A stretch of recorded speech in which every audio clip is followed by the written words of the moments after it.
Hi everyone, this is Art Kirsch, big game biologist for DEC's Region 8 in Western New York. In this segment, we'll be talking about the various options available for managing deer populations and the pluses and minuses of each. So let's get started. We'll start out with a very brief overview of the issues we'll be talking about tonight. You can see them there, all the way from recreational hunting, controlled hunts, sharpshooting, all the way down to more targeted and smaller geographic scale. You can see that the options are applied over different geographic scales. Some overlap, some don't. And that as the geographic scale gets smaller, the option gets more targeted. Deer are very reproductively prolific, and 2 of them can turn into 64 without any mortality in 6 years. And that's only with 2 fawns per doe. So left unchecked, they can really grow quickly. They can cause long-term habitat damage as they strip the forest of plants. And sometimes it takes quite a while for the forest to bounce back from those. Also, high numbers of deer are incompatible with humans and their interests, both safety-wise, damage, crop damage, car deer accidents, so forth. At these very high densities, deer could also be in very poor health. And they're subject to large population fluctuations when they're big in number. And those population fluctuations can take some time to grow back because the habitat could be very poor.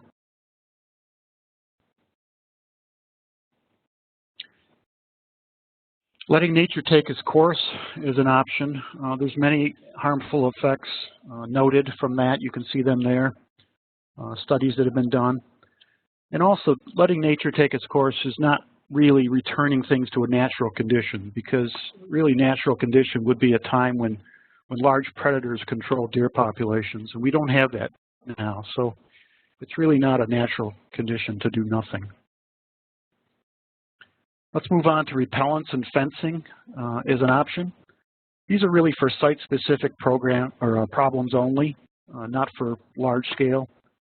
Repellent effectiveness varies with several things: the amount of times you apply it, the frequency of application, the season, the deer season, and the season of the year, the density of the deer, the alternative foods available. So there's a bunch of things that go into repellents. Effectiveness of repellents. Commercial repellents can also be quite costly. There are home concoctions you can do that probably are just as good. A lot of them contain rotten eggs or blood meal that you can purchase. Fencing, moving on to fencing. It's really a better option for larger areas and areas with denser deer populations. Physical exclusion really is the best thing other than taking a deer out of the habitat. Keeping them away from what you want them to stay away from through fencing is a good option. There's many types of fencing. They run the gamut from cheap, relatively cheap, to quite costly. And both of these methods work best alongside with other population management. Many communities are concerned about car deer accidents, deer vehicle collisions in other words, and many want non-lethal solutions for that. A lot of things have been tried in this regard, but conclusive studies are difficult to find. Two options that have been proven effective are wildlife crossings and fencing along roadsides. By crossings, I mean culverts or overpasses that are designed to be used for wildlife, for deer. A couple things have been studied enough to be called non-effective, and that is deer flagging models you see there on top, which is well, it could be a cardboard or plywood cutout painted to look like the rear end of a deer. When a deer raises his white tail, it's a danger warning signal to other deer. And also deer whistles that you would affix to the front bumper of your car. Most of you are probably familiar with those. Those methods have been studied quite a bit and been shown to be not effective. And there's other options that have been studied too, most of which are either we believe are not effective or need more research. As a deer management option, providing supplemental food is really not a good idea. First of all, properly managed herds don't need it. It artificially raises the carrying capacity of the environment, which is the amount of animals a habitat can support. It's logistically difficult to get the food to all deer anyways. In remote areas, you can't get it to deer. It's expensive. The food itself costs money. The time and manpower it takes to get it out there on a daily basis is expensive. By drawing deer into one area, it also fosters disease transmission because there's closer nose-to-nose contact between the deer. It also increases the chances of vehicle collisions and predation because you have deer congregated, perhaps crossing roads more often to get to feed and away from the food when it's done. And it also, when the food is done on a daily basis, when it's gone, the deer will turn to nearby vegetation and strip that as well. As a deer management option, trap and transfer has been used in certain places, but it is logistically complex and pretty expensive, a lot of manpower involved, specialized equipment, as you see here, traps and so forth. And it's not always easy to find places that want to accept deer from other communities. Maybe they have their own deer problem and they're reluctant to take more deer. And the folks that trap the deer, it might be a problem with, or if you release a deer and it happens to be involved in a car deer accident, for example, and someone's injured. So it could be a liability issue in that way. Deer often don't do well in captivity and injure themselves, and they're subject to a thing called capture myopathy, which is a stress-related disease that comes on some days after, and deer could often succumb to that. So survival rates can often be low with trap and transfer. And also the possibility of spreading disease, not only by drawing deer into a bait site, nose-to-nose contact in that way, but also if that deer you transfer to another location happens to be diseased, then it could spread disease in that way. Trap and transfer can have some limited value, but only in small, isolated populations. It's generally impractical to be used on a large scale for free-ranging deer. It's just too much manpower and too much money required. Kind of in a similar vein, sharpshooting, again, it's a method where deer are brought into bait, usually corn, and shot, or humanely destroyed in another method. It can have its usefulness in urban and suburban areas and limited geographical size areas. It is the quickest method to reduce a deer population. It's expensive because staff time is involved. Usually trained staff are involved, or police departments. And if it's done by a municipality, usually it's the local taxpayers who foot the bill for that. So costs are going to be a community issue to consider. Usually the venison is donated from these programs, which is a good thing, of course. It is less efficient, however, than hunting because usually people have to be paid. Trained personnel have to be paid as part of their normal duties. Sharpshooting can be quite controversial because a lot of people think there's other methods that are better to take deer out, that are maybe more ethical or humane. And it also denies citizens the recreational benefit of hunting in their communities and the resulting venison, because the venison is donated to an off-site organization. The community members don't benefit from that. Let's talk about fertility control a little bit. That's an issue that's been talked about quite a bit in terms of urban and suburban deer control. There's really two types we're talking about here, or two types of changing fertility in deer. One is immunocontraception and the other is surgical sterilization. Let's talk about immunocontraception first. Basically, it's the stopping of normal fertilization or ovulation in a deer by the introduction of an injected vaccine. And it does have to be injected into the muscle. Two main types of immunocontraceptives. You'll see them here, PZP, which stands for porcine zona pellucida, and GnRH, which stands for gonadotropic releasing hormone. I'm not going to go into the details of exactly how they work, but it's suffice to say they both work by inducing the production of antibodies in the doe's system And those antibodies then turn against her own system and prevent fertilization or ovulation. Both PZP and GnRH work at the individual level. They both reduce fertility in individual deer. The problem is applying it on a long scale or a large scale basis. PZP also has other issues because it does not stop ovulation in the female, and so the deer will continue to go into heat cycles to have ovulation at monthly intervals, and that does put stress on not only her own body, but bucks that want to breed with her will continually chase her through the fall and early winter, and so they may use up precious energy going into winter. Of course, with immunocontraceptive treatment, because it's injected, deer must be captured, and they should be tagged because it's not just a one immunization and done. They have to be boosted annually, so you have to be able to tell which deer have been immunized and treat them again. So they have to be tagged or marked in some way. A very high proportion of deer need to be treated, 90% or more, before you see results in a few years. And it also does nothing for the existing population. It only treats or affects the reproduction in subsequent generations. We talked about the annual boosters. None of these agents are registered for use in New York, by the way.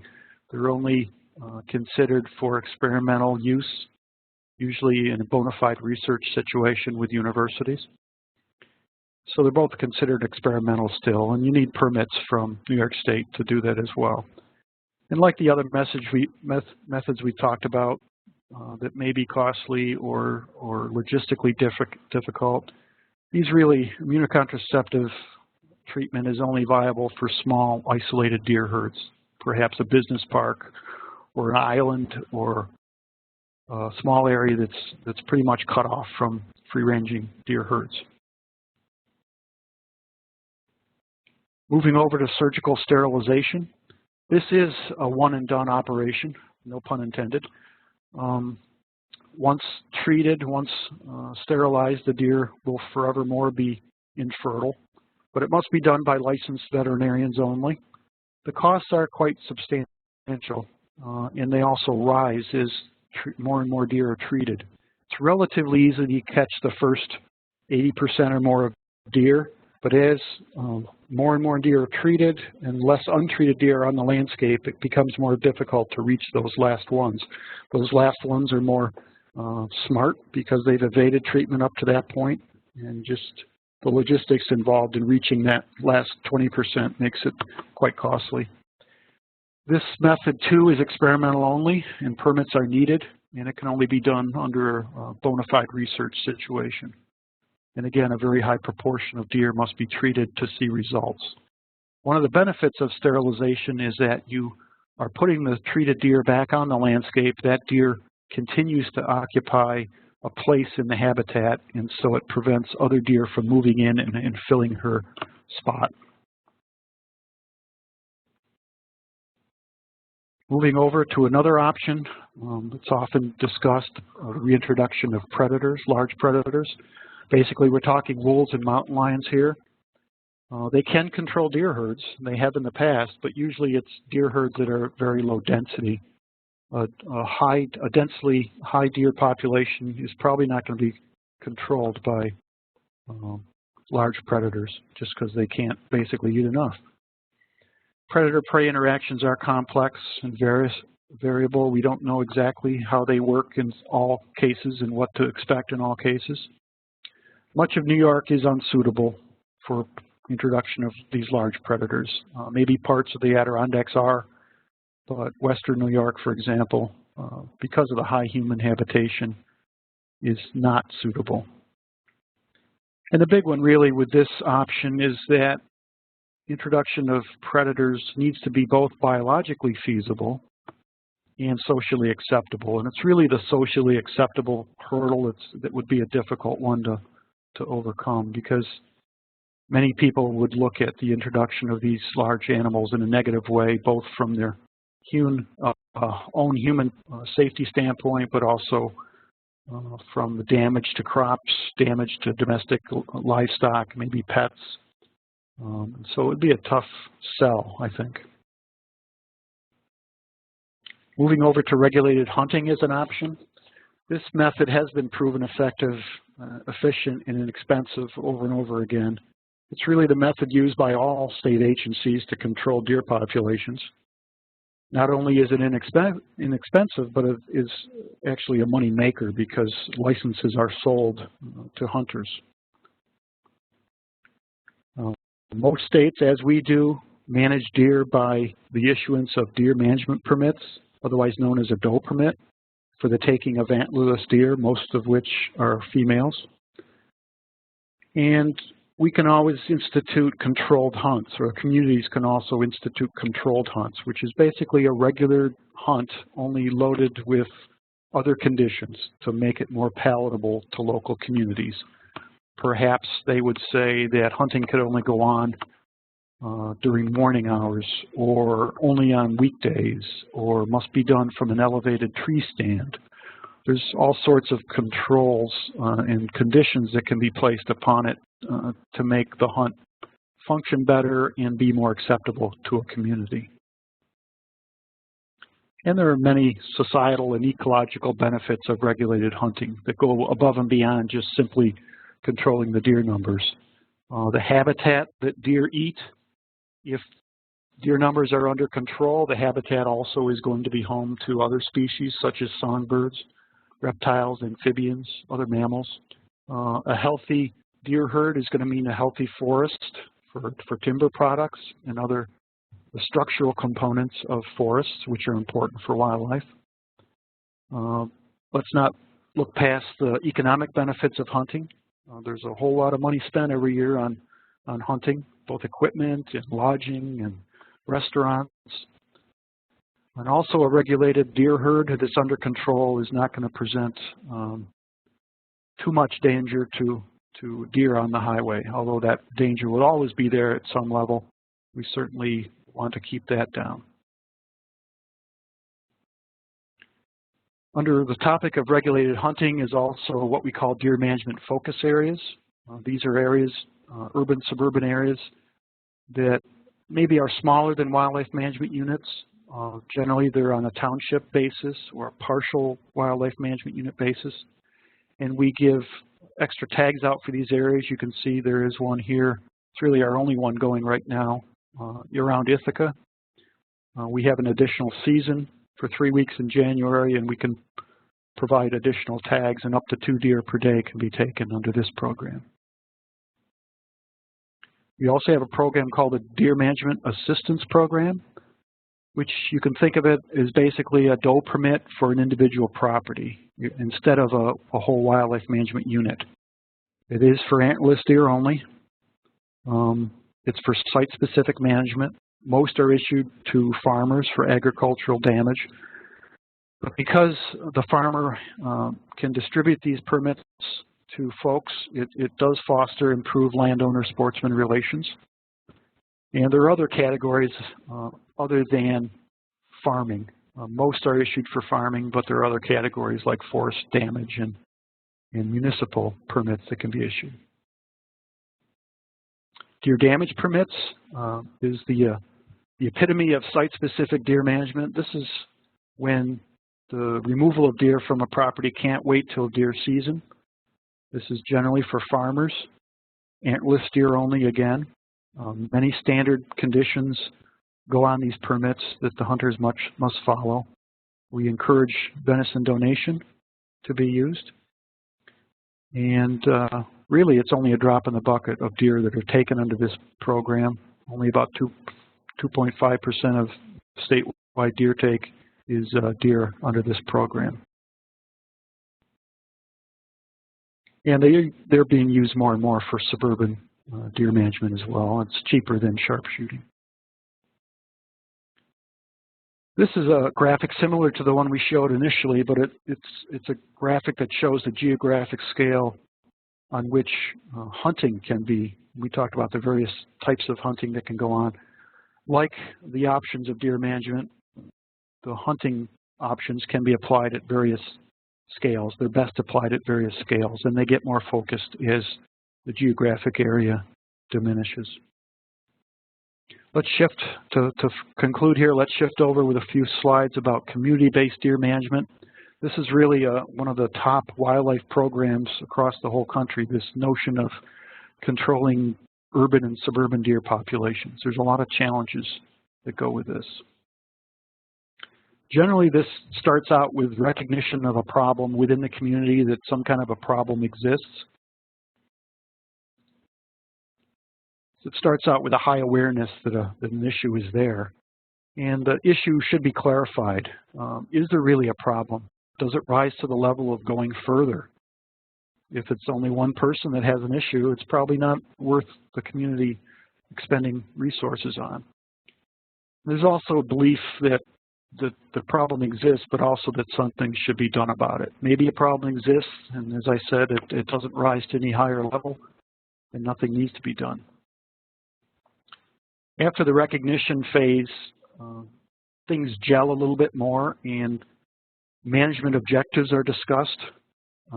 Deer in themselves in high numbers isn't a problem. It's only the negative things that deer do which could be the problem. So it should be looked at as an impact, not necessarily as a number of deer. It should relate to the problem, like all good objectives should. And again, it should be impact-based. For example, you can see in that graph there, if we look at it from an impact standpoint, a good objective would say reducing car deer accidents from 120 down to 40 in 5 years or something. Not necessarily reducing deer numbers down, because that may or may not reduce impacts. The objective here, it doesn't require knowing exactly how many deer live there. We kind of talked about that, and that's a good thing because it's quite expensive and time-consuming to census deer. But looking at it at an impacts basis, you don't need to know how many deer. And a good objective is easily measured. The next part of this equation that communities normally go through, once objectives are picked, then they talk about the methods.